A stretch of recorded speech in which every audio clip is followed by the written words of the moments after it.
श्रीमतीको मौन पीडा धेरै पटक कसैले देख्दैन, आफ्नै श्रीमानले पनि देख्दैन। श्रीमान आफ्नो श्रीमती बाहेक अरू सबैको कुरा धैर्यले सुन्छ। अरूको दुःख देख्दा उसलाई तुरुन्त सहानुभूति जाग्छ।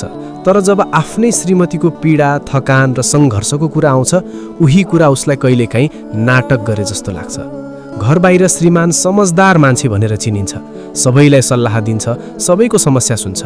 तर घरभित्र एउटी महिला छ जो उसकै साथमा दिन रात बिताउँछ, तर उसको मनको आवाज सुन्ने फुर्सद भने उसले पाउँदैन। श्रीमती सधैँ ठुलो आवाजमा रोइरहेकी हुँदिनन्, ऊ झगडा गर्न पनि चाहदिनन्। कहिलेकाहीँ ऊ चुप लागेर बस्छिन्, काम गरिरहन्छन्, जिम्मेवारी निभाइरहन्छन्, तर भित्रभित्रै थाकिरहेकी हुन्छन्। ऊ चिच्याउँदिनन्, ऊ गुनासो कम गर्छे, तर त्यसको अर्थ यो होइन कि उसको मन टुटेको छैन।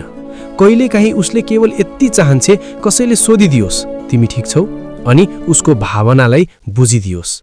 श्रीमानले संसारलाई जित्न खोज्दै गर्दा यदि आफ्नै घरभित्रको मन हार्दै गयो भने त्यो जित अधुरो हुन्छ।